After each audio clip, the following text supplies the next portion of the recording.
শুধুমাত্র আল্লাহর উপর অটুট বিশ্বাস থাকার কারণে একজন হজযাত্রীর জন্য দুবার বিমান অবতরণ করেন পাইলট। লিবিয়ার দক্ষিণাঞ্চলের এক নির্ভীক যুবক আমির মাহাদি চলতি বছরের হজ পালনের উদ্দেশ্যে রওনা দিয়েছিলেন সৌদি আরবের দিকে, কিন্তু যাত্রা শুরুর মুহূর্তেই ঘটে গেল এক অবিশ্বাস্য ঘটনা। এই ঘটনা ইখলাস ও আল্লাহর কুদরতের জীবন্ত দৃষ্টান্ত হয়ে উঠেছে। ইতিমধ্যে সামাজিক যোগাযোগ মাধ্যমে আলোচনার কেন্দ্রবিন্দুতে পরিণত হয়েছে এই অলৌকিক ঘটনা। আজ থেকে 3 দিন আগের ঘটনা। ঘড়ির কাঁটায় ঠিক তখন 12টা দুপুরে হজের ফ্লাইটের নির্ধারিত সময়। আমির ছিলেন তার দলের সর্বশেষ হাজি, যিনি মিশর হয়ে সৌদি আরবের জন্য ত্রিপুলি বিমানবন্দরে পৌঁছান। কিন্তু এয়ারপোর্টে পৌঁছানোর পরেই নিরাপত্তা কর্মকর্তা জানান তার পাসপোর্ট সংক্রান্ত একটি সিকিউরিটি ইস্যু দেখা দিয়েছে, যার কারণে তিনি প্লেনে উঠতে পারবেন না। এদিকে বাকিরা সবাই ব্লেডিং শেষ করে প্লেনে উঠতে থাকেন, আর আমির আল্লাহর উপর বিশ্বাস রেখে একা বসে থাকেন অজানা এক পরিণতির অপেক্ষায়। এই পরিস্থিতি দেখে এক নিরাপত্তা কর্মকর্তা এসে বলে, আল্লাহ সবকিছুর উপর কুদরত রাখেন, হয়তো এই হজযাত্রা আপনার কপালে ছিল না। কিন্তু আমির ভয় পায়নি, মুখে ছিল দৃঢ়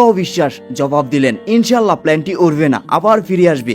আমার নিয়ত হজের, ইনশাল্লাহ আমি অবশ্যই যাব। তার বিশ্বাসের সঙ্গে জবাব দেওয়ার কিছুক্ষণের মধ্যেই ঘটে গেল প্রথম অলৌকিক ঘটনা। এয়ারপোর্টে ঘোষণা এলো প্ল্যানটি যান্ত্রিক ত্রুটি দেখা দিয়েছে, আর সে কারণেই প্ল্যানটি দ্রুত অবতরণ করবে। এই ঘোষণায় বিমানবন্দরে সবার চোখ এখন ওপরে, কিন্তু তাতেও পাইলট আমিরের জন্য বিমানের দরজা খোলেনি। দ্বিতীয়বারও আমিরকে রেখে বিমানটি উড়ে গেল, কিন্তু দ্বিতীয়বার সারা প্ল্যানটি আবারও সমস্যার সম্মুখীন হন। এবার মৌসুমে জড়ো আবহাওয়ার কারণে প্ল্যানটি নিরাপদে আবার মাটিতে ফিরে আসে। তখন পাইলট নিজে থেকেই বলেন, আল্লাহর কসম, আমি আর বিমান উড়াবো না যতক্ষণ না আমির প্লেনে উঠেন। অবশেষে প্লেনের দরজা খুলে দেওয়া হলো শুধু আমিরের জন্য, আর তিনি উঠে পড়েন সেই বিমানে। সৌদি আরবে পৌঁছে হজ পালনকারী এই যুবক একটি ভিডিও করে বলেন, আমার আনন্দ ভাষায় প্রকাশ করার যোগ্য নয়, আল্লাহ তার কুদরত দেখিয়েছে। এ ঘটনা আমাদেরকে শেখায়, নিয়ত যদি খাঁটি হয় আর ঈমান যদি থাকে পর্বতের মতো অটল, তাহলে আল্লাহ তাআলা এমন দরজা খুলে দেন যা মানুষ কল্পনাও করতে পারে না। আমিরের মতো একজন সাধারণ যুবক, যার নামের কারণে প্লেনে ওঠা আটকে যায়, সে 3 বার অপমান, ব্যর্থতা আর প্রত্যাখ্যার পরেও বলে,